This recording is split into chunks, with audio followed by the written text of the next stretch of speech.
আল্লাহ নবী সাল্লাল্লাহু আলাইহি ওয়াসাল্লাম বলছেন, হাদিসের মধ্যে আছে, যে ফজরের নামাজ পড়ে না, আল্লাহ রসুল বলছে ওয়া ইল্লা আসবাহা খাবিসান নফস কাসলানান, ফজরের নামাজ যে পড়ে না, রসুল বলেন সে হচ্ছে খবিস। খবিস, এটা খবিস তুই বেটা। এই তোমরা যারা ফজরের নামাজ পড়ো না, খবিস তুই বেটা, খবিস। পাউডার লাগায়, আবার পাউডার লাগাও কিত্তা, খবিস কোথাকার খবিস, আবার পাউডার লাগাও কিত্তা, ফেয়ার এন্ড লাভলি ডলও কিত্তা। কথা বলেন না কেন? তুই কিত্তা পাউডার লাগাও, পাউডার লাগাইলে বুঝি সুন্দর হয়। বেড়িয়ে দেখো না পাউডার লাগায়ও, এ বুড়িয়ে লাগায় ঘন্টা দুয়েক পর আবার এ বুড়িয়ে দুইয়া লায়, বুড়ি জানে এটা ধোকা, ঠিক কিনা বলেন না? এটা যে ধোকা, নাহলে এ বুড়ি ধোকা। মেকআপ বক্স ধোকা আবার লাগাইয়া সেটা, এটা ধোকা, এটা আসল না, এটা নকল। আল্লাহ নবী সাল্লাল্লাহু আলাইহি সাল্লাম বলেন বেনামাজি খবিস।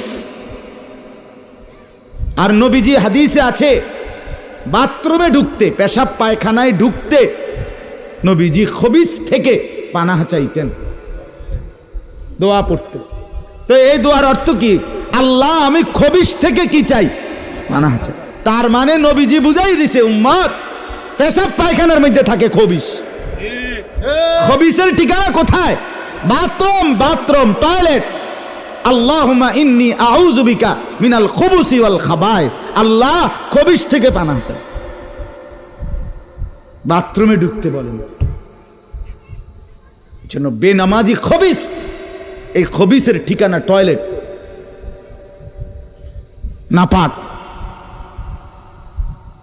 এটা নাপাক, এটা অপবিত্র, অপদার্থ, এটা অকর্মণ্য। এটা জিন্দেগির আর অর্থ কি?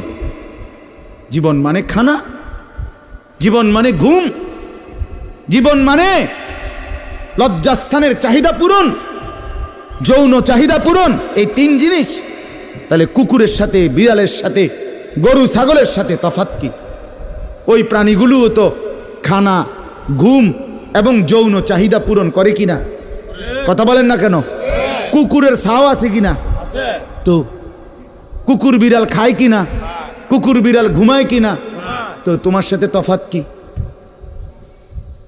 বেনামাজি বলে সেজদা নাই যার কপালে, আমনের লগে জানোয়ারের পার্থক্য কোথা? আমনে খারাইয়া কোন ভিডিও করুক।